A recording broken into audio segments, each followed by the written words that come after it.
ለምንድነው የዚህን የምድር ፍቅር አጣን ብላችሁ ራሳችሁን የምታጡ? ለምንድነው ሰማይ ከምድር የተደባለቀባችሁ እስኪመስላችሁ ድረስ በዝምታ በመሰበር ፍትፎት?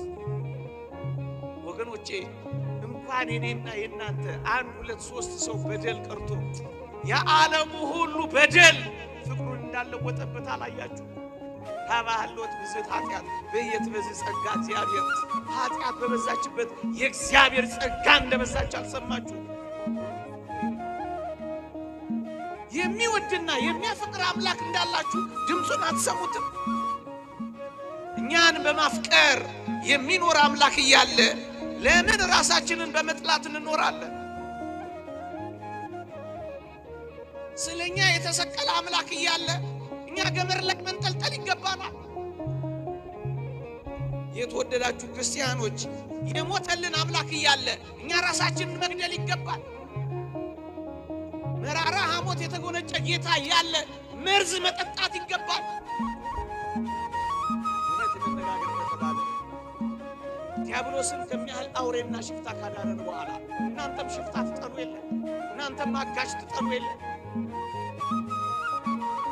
ሱሰኛ በመሆን ተስፋ በመቁረጥ ወይንም ደግሞ በራሳችሁ ላይ አንዳች ነገር በማድረግ የተወደዳችሁ ኦርቶዶክሳውያን በራሳችሁ ላይ ሽፍታ እንዳትሆኑ። ሽፍታ ከጠላችሁ የራሳችሁ ሽፍታ መሆንን ጥሉ። አውሬ ትጠሩ የለን? አውሬ ተሸሹ የለን? ታዲያስ ለራሳችሁ እንዴት አውሬ ትሆናላችሁ? በመጠጥ ሱስ ጉበታችሁን የምታፈርሱ፣ በሐሺሽ የምትደነሱ፣ በገመድ የምትታለቁ፣ በመርዝ አንጀታችሁን የምትበጥሱ ለምን ትሆናላችሁ? ሰው በራሱ ላይ አውሬ ይሆናል። ያልሰማው አንበሳ ራሱን ሲያጠፋ ላየው፣ እባብ ራሱን ሲነድፍ አልሰማን? ራሱን የሚነድፍ አውሬ ሰው እንዴት ይሆናል? ፍቅር ሳያጣ እንክብካቤ ሳያጣ እንደ እግዚአብሔር ሰውን ያከበረ የለም፣ እንደ ሰውም ዛሬ እግዚአብሔርን የናቀ የለም። እውነት እንነጋገር ከተባለ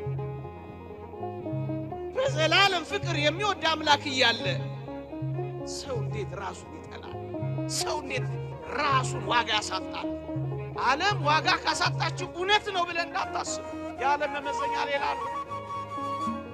እነዚህን ሁሉ ነገሮች የበታችነት፣ የብቸኝነት፣ አፍቃሪ ማጣት፣ ተንከባካቢና ትኩረት የመነፈግም ነገር እየተሰማን ወጣቶች ሆይ ብዙዎቻችን ዋጋ ቢስ ነን ወደ ማለት እየተደረደርን፣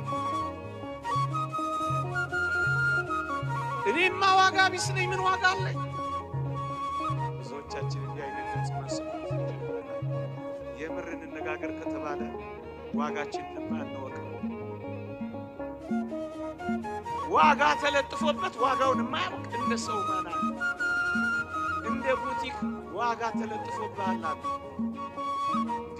ተነቅሰሃል እኮ ዋጋ፣ አንገትሽ ላይ አንጠልጥለሽዋል እኮ ዋጋሽ፣ ልብስሽ ላይ ተጠልፈሽዋል እኮ ዋጋሽ። የኔና የእናንተ ዋጋ አንድ አስደናቂ ዋጋ አለ። እሱስ ቀራንዮ ነው፣ የአምላካችን ደም ነው።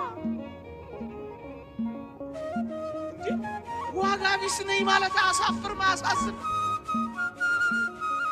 ለራሳችሁ አይደላችሁ በዋጋ ተገዝታችኋል የሚለውን ድምፅ አልሰማችሁ? የደም ዋጋ ወጥቶብሃል። ዋጋ ቢስ ነኝ ማለት ዋጋ ነው። የምር እንነጋገር ከተባለ ዓለም ሁሉ ቢሸጥ ያንተን አንዱን ዋጋ ያወጣል። እንኳን የቢል ጌትስ ሀብት ፎርብስ መጽሔት ላይ ያሉት የሁሉም ሀብት ቢደመር አንድ የኔን ዋጋ ያወጣል። ዓለም ሁሉ ቢሸጥ፣ ዓለም ሁሉ በጨረታ ቢቸበቸብ ደም የተከፈለብህን ያንተን ዋጋ ለምንድነው ዋጋ ቢስ የምታደርገው?